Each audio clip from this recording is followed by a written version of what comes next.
आज शुरू करने जा रहे हैं मध्यकालीन भारत के इतिहास का प्रथम क्वेश्चन। तो पहला क्वेश्चन है, गुलाम वंश के संस्थापक कौन थे? तो गुलाम वंश के संस्थापक कुतुबुद्दीन ऐबक। ठीक है, तो गुलाम वंश के संस्थापक कौन थे? कुतुबुद्दीन ऐबक। तो अगला क्वेश्चन है,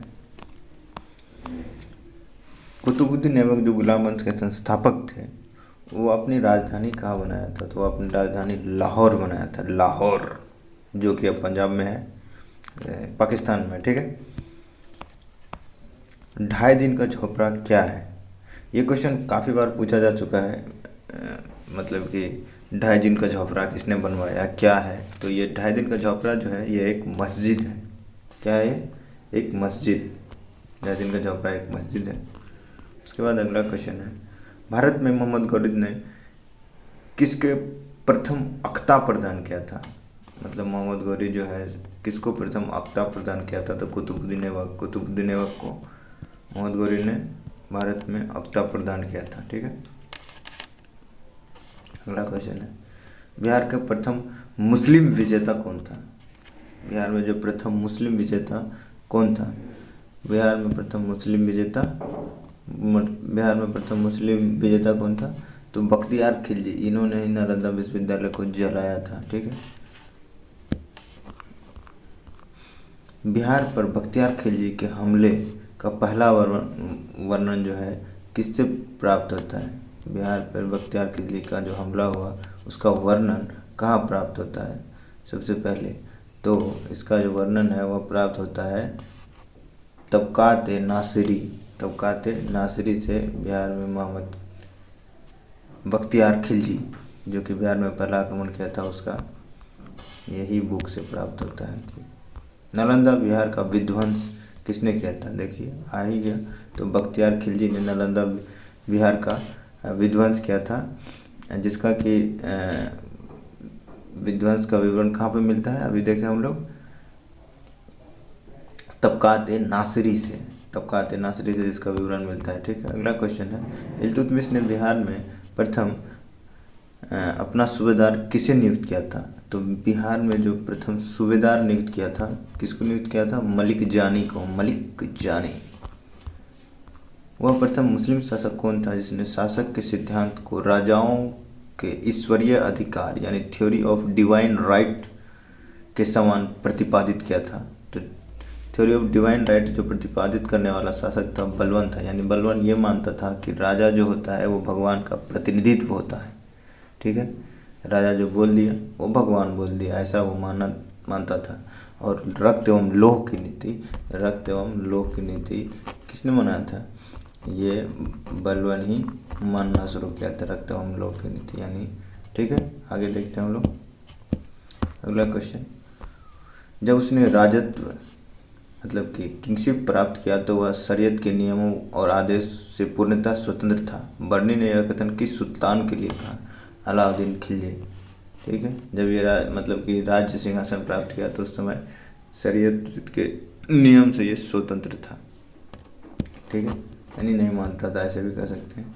अलाउद्दीन खिलजी के प्रसिद्ध सेनापतियों में किसकी मंगोल के विरुद्ध लड़ते हुए मृत्यु हो गई? यानी अलाउद्दीन खिलजी का कौन सा ऐसा सेनापति था जो मंगोल के विरुद्ध लड़ते हुए अपनी प्राण त्याग दिया या मारा गया? जफर खां। कौन था ये? जफर खां। उसके है, रानी पद्मिनी का नाम अलाउद्दीन के चित्तौर विजय से जोड़ा जाता है, उसके पति का नाम क्या था? यानी रानी पद्मिनी के पति का क्या नाम था? राणा रतन सिंह। क्या नाम था? राणा रतन सिंह। अब मूवी भी आया था इसके इसी पे, तो उस मूवी से भी आप इसको देख सकते हैं। राणा रतन सिंह पे काफ़ी स्टोरी भी लिखा गया है। इसमें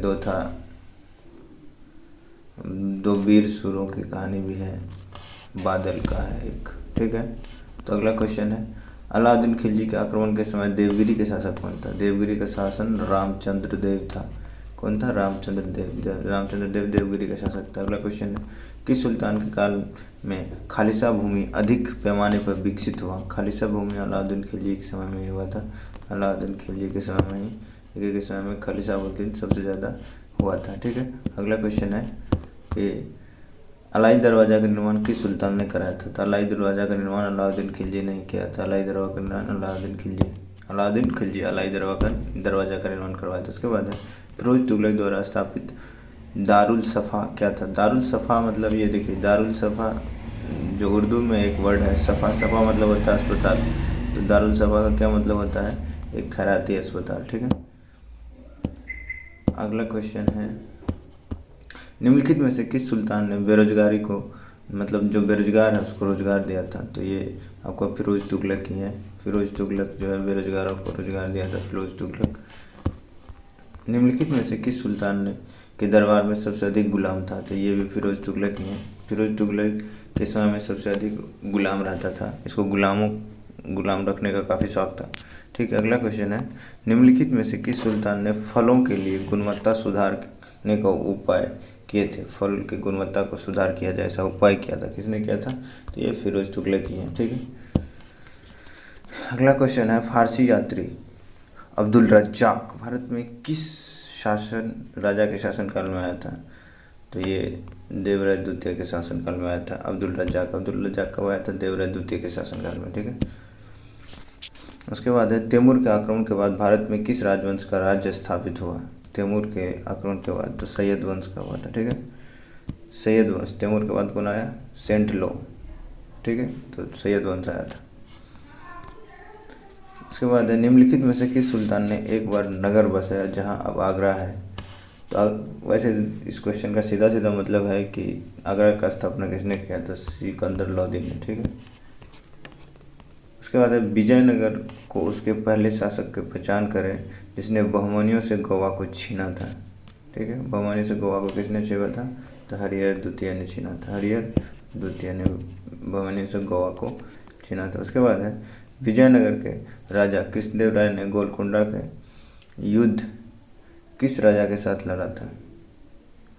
किस राजा के साथ लड़ा था? कुली कुतुब शाह के साथ विजयनगर के राजा कृष्णदेव राय ने कुली कुतुब शाह के साथ गोलकुंडा का युद्ध लड़ा था। ठीक है। अगला क्वेश्चन है, विजयनगर साम्राज्य की वित्तीय व्यवस्था का प्रमुख विशेषता क्या था? तो विजयनगर साम्राज्य की वित्तीय व्यवस्था का प्रमुख जो व्यवस्था था वो भूराज था। भूराज से ही इसका मेन वित्तीय व्यवस्था का विशेषता था। ठीक है। तो इसी के साथ सेशन समाप्त होता है। धन्यवाद।